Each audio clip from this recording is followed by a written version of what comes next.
Cameroun, c'est officiel, très bonne nouvelle pour Samuel Eto'o. Samuel Eto'o et Marc Bry, la relation aura connu des rebondissements inattendus.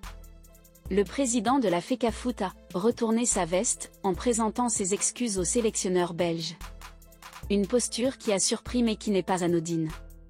Ces dernières heures, de nouveaux développements ont été notés. Depuis qu'il a présenté ses excuses au sélectionneur Marc Bry jeudi dernier, suite à sa crise de colère contre ce dernier, Samuel Eto'o, président de la Fédération camerounaise de football, FECAFOOT, est devenu la risée de l'opinion publique. Tout d'abord, c'est l'adjoint David Pagou et le préparateur physique, Tinke Nguyen Narcisse, tous deux fonctionnaires affectés dans la région sud-est du Cameroun, qui ont présenté leur démission. Samuel Eto'o finalement servi.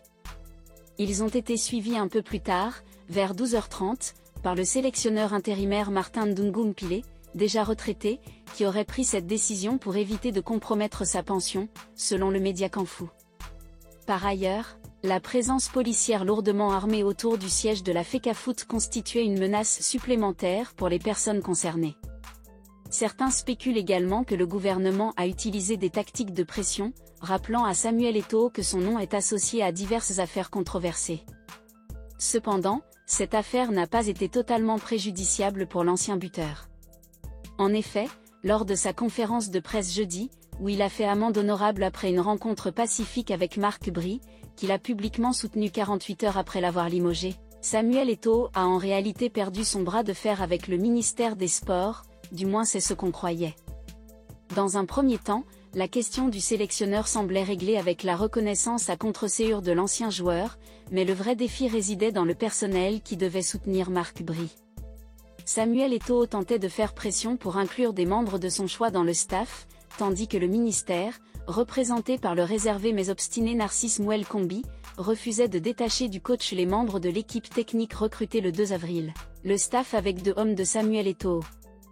Ce revirement apparent marquait un revers pour Samuel Eto'o, mais en réalité, le quadruple ballon d'or africain n'avait pas tout perdu, loin de là. Jeudi soir, la FECAFOOT a émis un communiqué officiel détaillant la révision du personnel technique à la suite d'une réunion qualifiée de « fructueuse » et « conviviale », destinée à établir les bases d'une collaboration harmonieuse pour la préparation des prochains événements sportifs du Cameroun. Cette composition du staff correspond clairement à celle annoncée le 8 mai par la FECAFOOT, mais jusqu'à présent non reconnue par le ministère des Sports. Marc Bry conserve ses adjoints Joachim Munanga et Giannis Xilouri, mais l'ancien international François Omambiyik et le coordinateur des sélections nationales Benjamin Banlok ont été écartés, 2 figures que Samuel Eto'o a toujours contestées. Cette décision affecte également Achu Cyprien Besson, Alioune Boukar, Danny Nunke et William Gatchou Jomo. En revanche, les membres du staff désignés par la FECAFOOT, tels que Ndungu Mpile Martin et David Pagou en tant qu'adjoint, ainsi que Carlos Idriss Kameni en tant qu'entraîneur des gardiens et Benoît Angbois en tant que coordinateur des sélections nationales, restent en place. Ce dénouement n'est pas une défaite pour Samuel Eto'o, car il démontre sa capacité à influencer la composition du personnel technique malgré les obstacles rencontrés.